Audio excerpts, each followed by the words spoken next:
There are a few resellers on YouTube who, if they ask me to collaborate with them, I will say yes immediately. And Heidi with Reseller Secrets is one of those resellers. So when she asked me to participate in her reseller interview collab, I said yes so fast you would not believe it. So let's roll the intro. I'll grab a coffee and then we'll chat a little bit about the questions that Heidi sent me.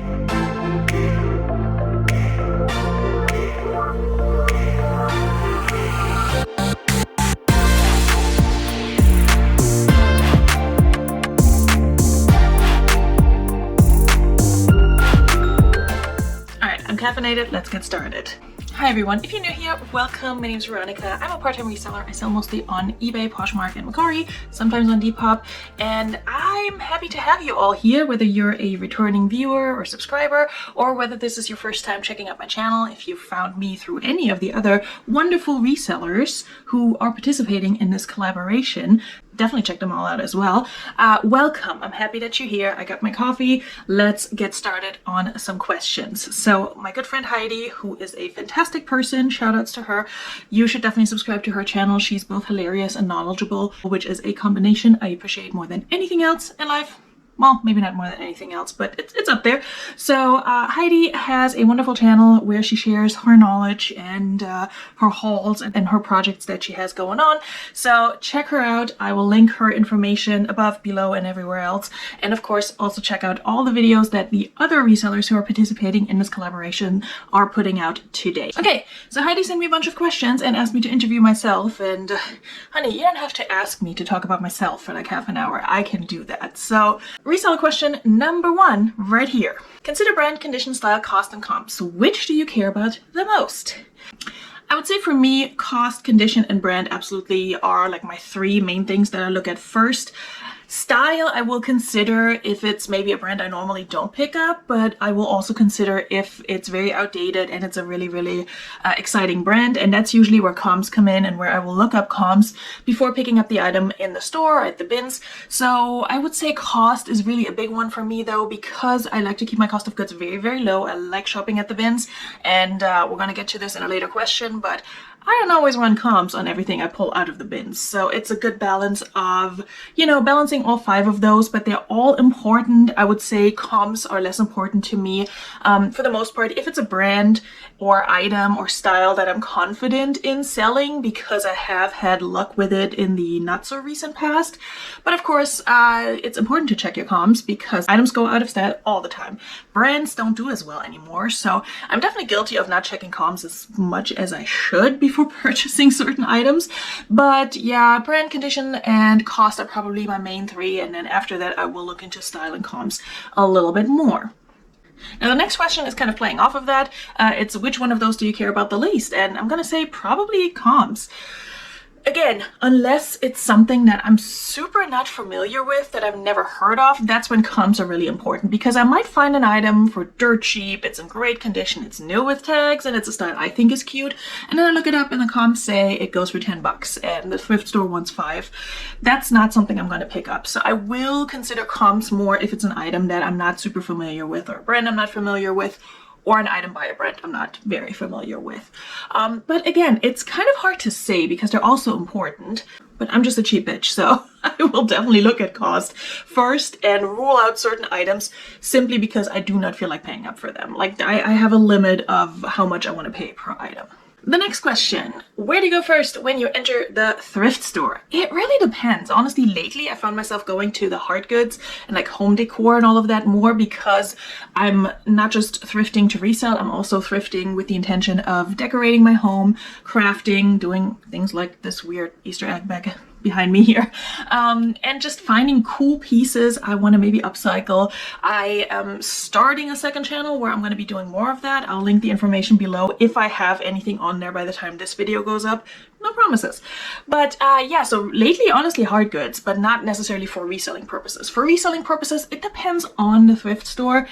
In my honey hole, I will usually look at whatever category they are running a sale on first, and it's kind of unpredictable what they will put on sale.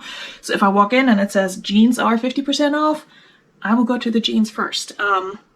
If they're not running any specific sale, I'll usually look at their 99-cent rack first. Then kind of seasonally speaking, like if we're moving out of summer into fall winter, I'll probably look at jeans and coats first. If we're moving into summer, spring, summer, I might look at, you know, swimwear and all of that first, but I don't think I really have anything in particular anymore that I need to jump on first.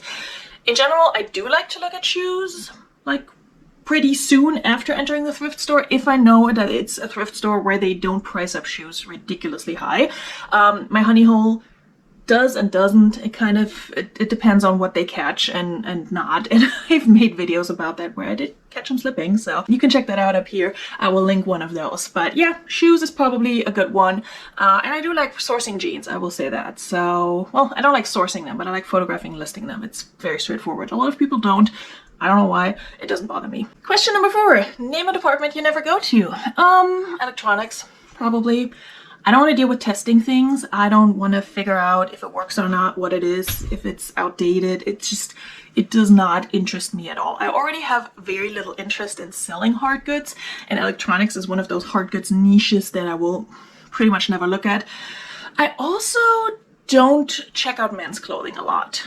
I wouldn't say I never go there, because I definitely have and I've found good stuff, but overall, especially if I don't have a lot of time, I will prioritize different departments and not look at the men's clothes. I know Heidi's not gonna like that because she loves selling men's clothing. I don't. Question number 5. When do you inspect? As you go or all at once? And are you good at it? Am I good at it? No. The thing is, I always think I am, and I'm getting better at it, and there's always things that I don't catch, and sometimes they're so obvious where it's like, there's a hole right there. How did you not see that? As far as when do I inspect, usually all at once. It depends on whether I go to the bins or to a thrift store. At the bins, I kind of give everything a once over before I even toss it in my cart, because my cart is like prime real estate and I don't have a lot of room in there to be, you know, collecting items and then go through them later. A lot of people at the bins have this mentality of just grabbing piles of clothing, taking them out, going through them and tossing them back. I personally hate that. I don't want to do that. I don't want to be that person. And I'm like that person. Although a lot of times they will throw things back that I will pick up. So, there's something for everyone. But at the bins especially, I give them a good once over just to make sure there are no obvious like flaws, issues, stains, lots of wear, that sort of thing. And then when I'm ready to either move on to shoes or hard goods, or ready to check out, or also when I just need room in my cart, I will pull my cart over to the side and inspect everything, try to make sure there are no obvious flaws, like I said, and also maybe run some comps, or there are certain items where I change my mind and I will toss those back.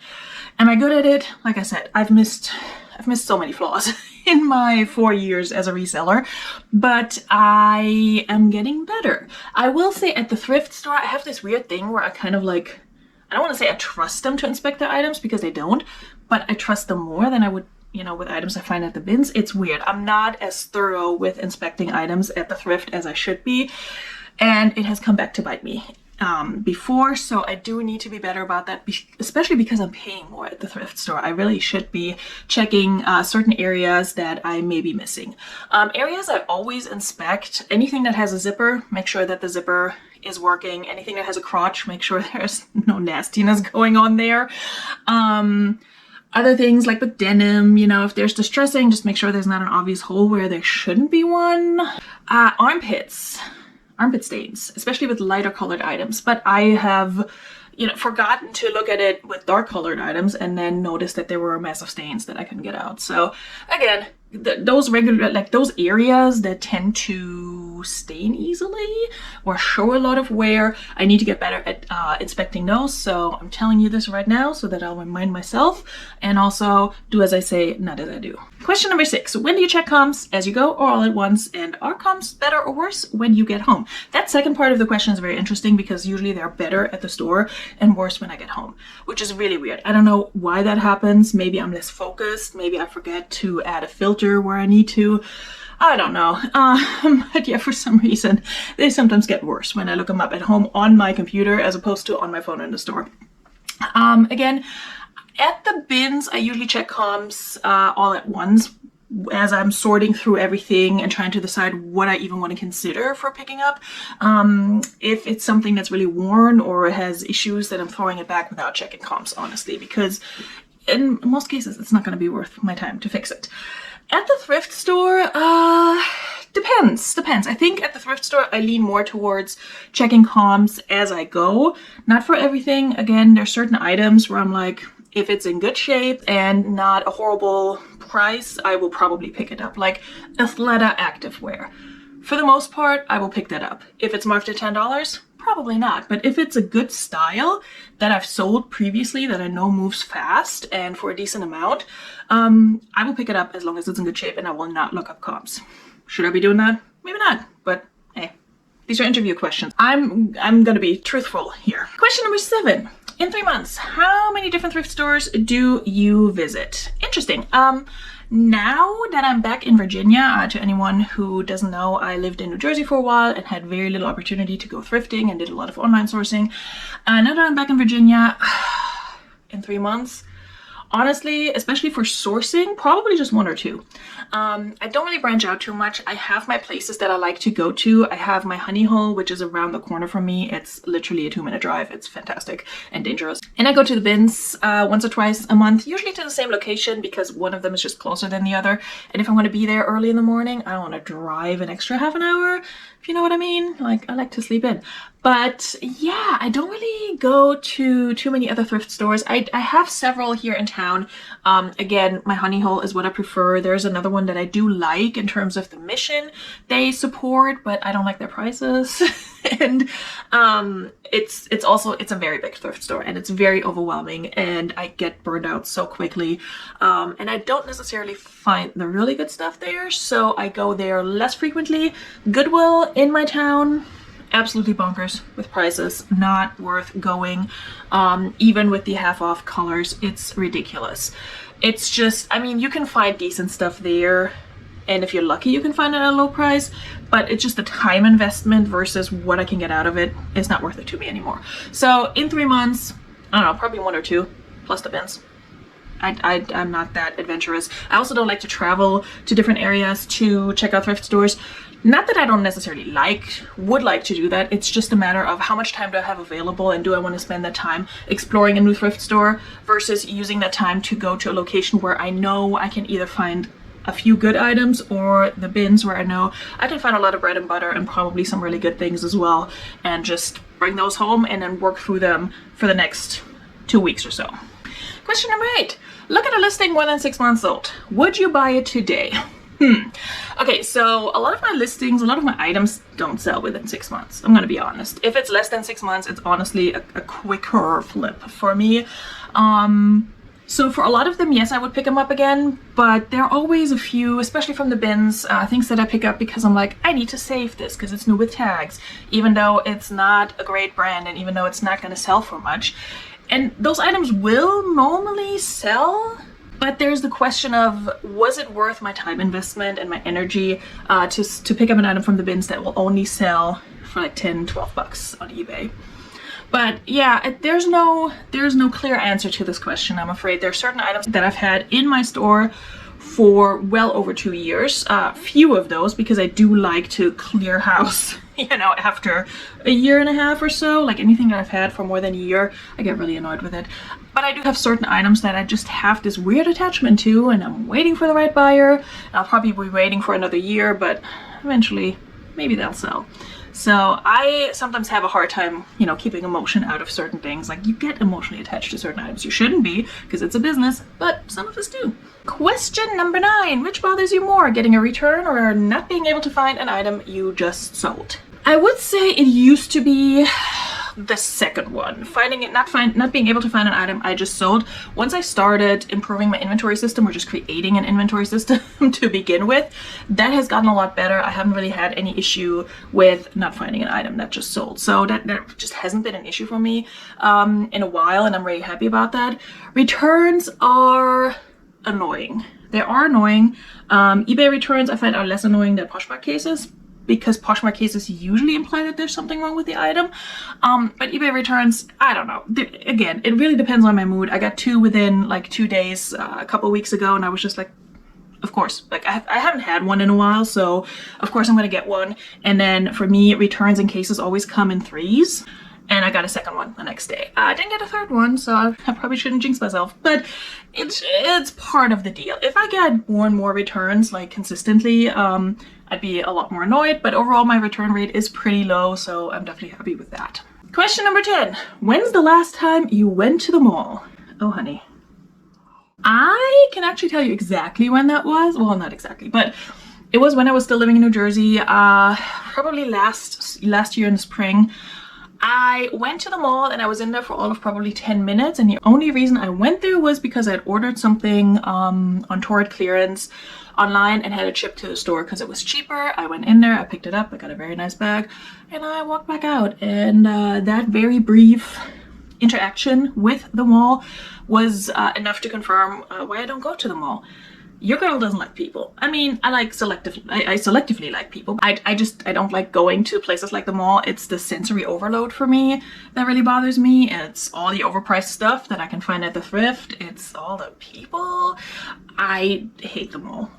No, not a fan. So yeah, I've probably been to like 2 malls in the last 5 to 10 years, if we're gonna be honest. Question number 11. What's your source for what's trending in fashion? I don't have one because I don't pay as much attention to trends as I maybe should. It's kind of just like word of mouth or what my friends are talking about or what they are listing, or if I happen to catch a video that a fellow reseller that I'm subscribed to makes about trends, I will, check that out. I don't subscribe to like Vogue. I don't watch the fashion shows. I have no energy for any of that. Yeah, I don't have one. Sorry, Heidi. Question number 12. Which category would you never give up? Define category. I think plus size clothing, which of course includes lots of categories, but within clothing in general, I would say plus size clothing I would never give up because it sells. I think there's a demand for it. I think there is a need for cute plus size clothing that's affordable. As a plus size person myself, I struggle to find things that are both affordable and just like complementing to my body type and just readily available. So it's definitely harder for me also to find plus size clothing that fits me and looks good, etc. at the thrift or at the bins, but there's good stuff out there. So that's a category I would never give up because I think there's a demand, and even if that demand slows down, I think it's just something that's like near and dear to my heart, because I'll be the person on Poshmark or eBay looking for cute, affordable stuff. So that's one category I would probably never give up. Question number 13. What job or activity in your past best prepared you for reselling? None? I will say maybe the fact that I was an educator for many, many years may have prepared me well for, customer service things, like how to talk to people and how not to talk to people who you're trying to do business with in some shape or form. But aside from that, oh my god, I have prior to me starting to resell, I had zero entrepreneurial spirit. Nobody in my family has entrepreneurial spirit. They find it very odd that I do what I do. It's not a thing in my family. So it's more the reverse for me, actually. Reselling helped me with my current job that I have. I'm no longer teaching, but I'm still in the educational field, and I work for an organization which, among other things, sells products online. So my e-commerce knowledge really helped me with this job. I don't think it sealed the deal in terms of getting the job, but it was definitely a factor that came up, and that was welcome. Question number 14 and 15. What's a fast sale and what's a slow sale? So I think, like I mentioned earlier, a lot of my items will not sell within 6 months. If they do, I'm excited. Fast sale, I would say 2 weeks. That's fast. That's fast for me. Even a month, honestly. A slow sale, anything over a year is a slow sale. I definitely have more of those, I feel like. Which is frustrating, but here we are. Question number 16. If you had to give up selling clothing, what hard goods category do you know the most about to start reselling? Or if none, what category do you want to learn about? Anything that's small and easy to store, honestly. My main hang up with hard goods, aside from really not knowing a lot about a lot of the categories that hard goods involves, which there's so many more than clothing, honestly. But aside from that, my one hang up about selling hard goods is that I don't have the space to store the things. I also don't want to ship the things. So anything that's small and easy to store and easy to ship, I'd be interested in. Not sure what that would be, but yeah, definitely not electronics, nothing bulky, nothing heavy, nothing weirdly shaped that I have to Frankenbox. None of that. All right, lightning round. Would you rather fast nickel or slow dime? Fast nickel any day. Like I said, I'm a cheap bitch. Fast nickel, I'll take it. Would you rather bargain hunt or pay up? Bargain hunt. I'm a bins girly. I do not like to pay up. I think the most I've ever paid for one single item was $15. And yeah, anything more than that makes me very uncomfortable. Even $15 makes me very uncomfortable, but I usually average out my cost of goods. So I will do that if I can justify it by picking up a bunch of cheaper items. Never sell shoes or never sell purses? Never sell purses. I hardly ever sell purses. I do like selling shoes. Purses I have zero interest in.